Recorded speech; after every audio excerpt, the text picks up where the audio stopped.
What the fuck is up, everyone? Prison Miller here, back with a brand new album review. Today we will be reviewing Scars on Broadway's new album, Addicted to Violence, which was released a few days ago. As you may know, Scars on Broadway is basically Daron Malakian's solo project. As you may know, Daron Malakian from System of a Down. System of a Down, one of the most popular alternative metal bands throughout the 2000s. After System of a Down went on hiatus, Serj Tankian did a solo project, and then Daron Malakian does a solo project called Scars on Broadway, and then they released, this is their third studio album, and I have to say, this feels more like a System of a Down feel. As according to Daron, he calls it System of a Down Light. The album opens up with Killing Spree, which is the first single. It kind of has more like a System of a Down feel to it, as usual, but without Serj. It's got some nice punchier riffs, and more of a punk rock influence to it. I like the unpredictable blast beats towards the near end of the song, which is, it's pretty cool. I think it's a solid way to open the album. Then we got the second track, Satan Hussein, which definitely sounds the most of System of a Down out of all songs from this album. This has the sound of System of a Down the most. I don't mean like the toxicity sound of System of a Down, more like mesmerized, hypnotized System of a Down era sound to it. I find the lyrics funny as fuck, to be honest. I know it's more like a political type song, and such right there with the lyrics, but the lyrics are hilarious as hell. I'm not gonna lie. Like, it's just like it's just like something you would hear from System of a Down. Their lyrics can be funny at times, as you may know. Then Done Me Wrong kind of has this really interesting so-called guitar solo. It's more like an ocarina solo to me.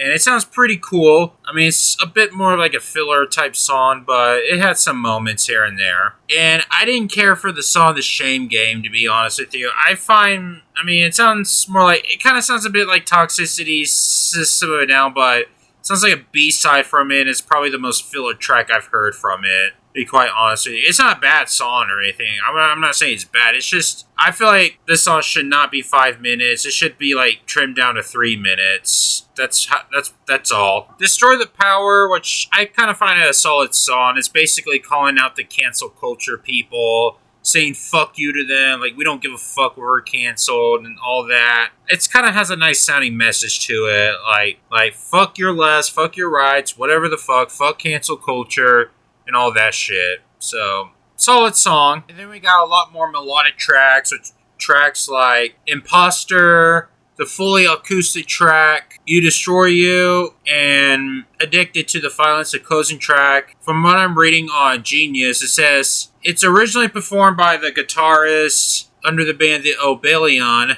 formerly the Millennials. The Imposter tells the tale of members of society who cause harm unto others through deception and pleasure. So, that's pretty interesting stuff. And, yeah, guys, I mean, it's a 10-track album. It's 36 minutes, so I don't really have a lot to say. All I have to say is I thought it's pretty solid. I mean, it's nice to have a new Scars on Broadway album, or hear something from Daron or any other System of a Down projects. I know Serj Tankian released an EP not very long ago that's supposed to sound like System of a Down, but it sounds kind of uncompleted, to be quite honest with you.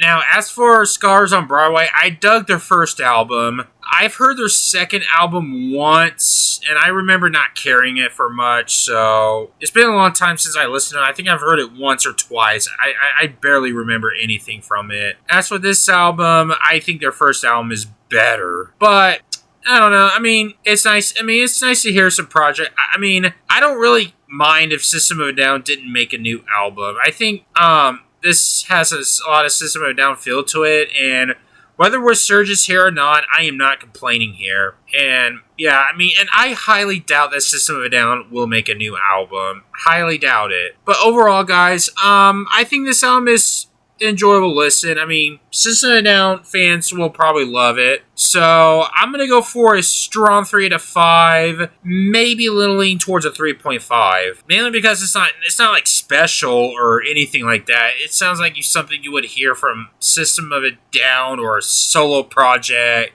or something like that. It's kind of it's more like a typical type album. Plus, it's very well produced, and it sounds like the same production we hear from a System of a Down album, what's been out throughout 2000s. This has like a 2000s production type feel, and it's Daron Malakian produced this album as well, which he did pretty good job at producing the album.